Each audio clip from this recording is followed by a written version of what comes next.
Good morning and welcome to the Breakfast Rundown with me, Zulfick Farzan. It's the 11th of August 2025. Now let's get into details of stories making headlines here at home and across Sri Lanka and across the world. Now, the Government Medical Officers Association, or the GMOA, were all set to go on strike this morning, but they've decided to hold off for now. The GMOA had planned a nationwide protest starting at 8 a.m. today, mainly over issues like medical officer transfers and internship placements. But after a sit-down with the health minister, they say the response was positive and fair, so the strike is on pause.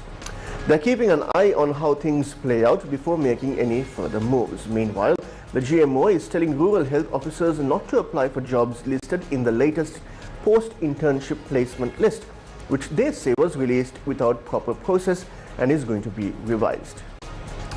Now, the Environment Ministry has put a stop to issuing new licenses for ilmenite mining in Aruwakalu, Puttalam, and it's all because of serious environmental and heritage concerns. Even though there were recent requests for permits, the ministry said no until further investigations are done. Turns out there was a massive illegal mining operation going on in a historically rich area. Police found heavy machinery and workers, both local and foreign, digging up ilmenite in the zone that's packed with ancient evidence from millions of years ago. We are talking fossils and signs of life from the Miocene era, the Stone Age and more. The ministry has now asked the Geological Survey and Mines Bureau to look into how this happened and what can be done to prevent it in future. Aruwakalu isn't just another mining site, it's a treasure trove of Sri Lanka's ancient past, and for now, it's off limits. The Grade 5 scholarship exam happened yesterday, and today the marking begins. According to Commissioner General of Examinations Indika Liyanage, the exam was conducted across 2,787 centres nationwide, with 379,951 students qualifying to sit for the test. All preparatory meetings and guidelines have been finalized, and the marking process will take place from August 22nd to 27th at 43 designated centres. Now, the department aims to release the results by September 20th. Meanwhile, the deadline for applications for the 2025 GCE Advanced Level Examination is set to close at midnight tomorrow. The department has facilitated an online application process, allowing students to submit their forms digitally. The A-level examination is scheduled to be held from November 10th to December 5th, according to the Department of Examinations. Now, moving on, President Anura Kumar Dissanayake is gearing up for two major international trips in September, first to the United States and then to Japan. He'll fly to New York on September 23rd to attend the UN General Assembly, where he'll speak on September 24th and meet other global leaders.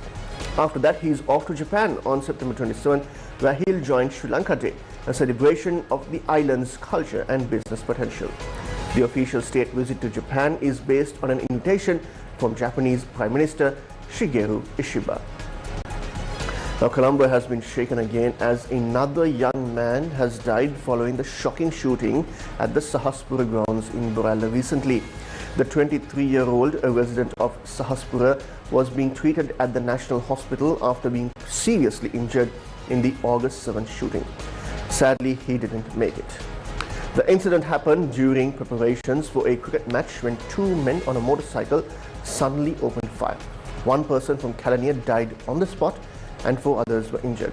Police have now arrested a 33-year-old man from Sahaspura who is suspected of helping the attackers. The search continues for the two gunmen who fled the scene. Sri Lanka police just wrapped up a massive anti-crime and anti-drug operation, and 704 people were arrested. They checked over 25,000 individuals in one day. Among those caught were 29 suspects tied directly to crimes, 203 with arrest warrants, 107 with open warrants, and 100 drunk drivers. This is part of a bigger push to clean up the streets and crack down on illegal activity. Now, one person has died in Turkey after a magnitude 6.1 earthquake struck the northwest province of Balikesir on Sunday evening. An 81-year-old woman passed away shortly after she was pulled out from rubble in the town of Sindhivge, which was the epicenter of the quake. 16 buildings collapsed as a result of the tremors and 29 people had been injured. Turkish President Recep Tayyip Erdogan issued a statement wishing a swift recovery to everyone who was affected and said that all recovery efforts were being closely monitored. Search and rescue operations have now concluded, and the Interior Minister said that there were no other signs of serious damage or casualties. Turkey is located at the intersection of three major tectonic plates and experiences frequent seismic activity as a result. In February 2023, more than 50,000 people were killed when a 7.8 magnitude earthquake devastated the southeastern region of the country. A further 5,000 were killed in neighboring Syria. More than 2 years on from that quake, hundreds of thousands of people remain displaced. Now, late-night show hosts Stephen Colbert and Jimmy Fallon have slammed US President Donald Trump for imposing a 50% tariff on India. Trump has imposed a 50% tariff on Indian goods, including 25% tariffs on India. He said more of Trump's tariffs went into effect from more than 90 countries, including Canada, Brazil and India. The only places Trump didn't charge are North Korea and Epstein Island. That's what Jimmy Fallon said. Fallon's remarks came amid the Trump administration facing backlash over handling the case of disgraced financier Jeffrey Epstein. Now, an Israeli strike in Gaza City late Sunday night killed journalists, according to Al-Shifa Hospital, including 4 from Al Jazeera. The Israeli military said they targeted and killed reporter Anas al-Sharif after accusing him of leading a Hamas cell. Mohammed Kiriki, another prominent Al Jazeera journalist in Gaza, was also killed in the strike, the network said. Now, the order to kill Anas al-Sharfi, one of Gaza's bravest journalists, along with his colleagues, is a desperate attempt to silence voices ahead of the occupation of Gaza, Al Jazeera said in a statement after the attack.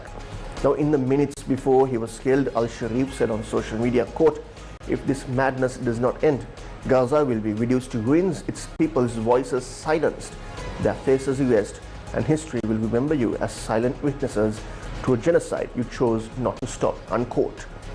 Al-Sharif was in a tent with other journalists near the entrance to the Al-Shifa hospital when he was killed, according to hospital director Dr. Mohammed Abu Salmiya. The strike killed at least 7 other people. Now, are you planning to head out today? Don't forget your umbrella. The Met Department says light showers are expected in Colombo, Gampaha, Kurunagala, Ratnapura, Kandy, Norelia, Gaul and Mathura today. And after 2 p.m, you might see thunder showers in parts of Uva, Ampara and Batticaloa. Now, watch out for strong winds and lightning during those storms. Stay safe and avoid open areas when thunder rolls in. Now, the Killer Whale Aquatic Club just made a splash, winning both the men's and women's titles at the 49th National Swimming Championships held at the Sugata Dasa complex. With 600 swimmers from 80 schools and diving clubs jumping into the competition, it was 5 days of pure adrenaline and talent. In the under-15 girls category, Muses College took the crown with 404 points, while St. Joseph's College, Magadana, ruled the under-15 boys division with 532 points. But the biggest win, Killer Whale Club bagged 890 points to take the women's title and 626 points for the men's full sweep. And then that's a wrap of this morning's edition of the Breakfast Rundown with me, Zulfick Farzan. I'll meet you again later this week, but until then, take care and stay safe.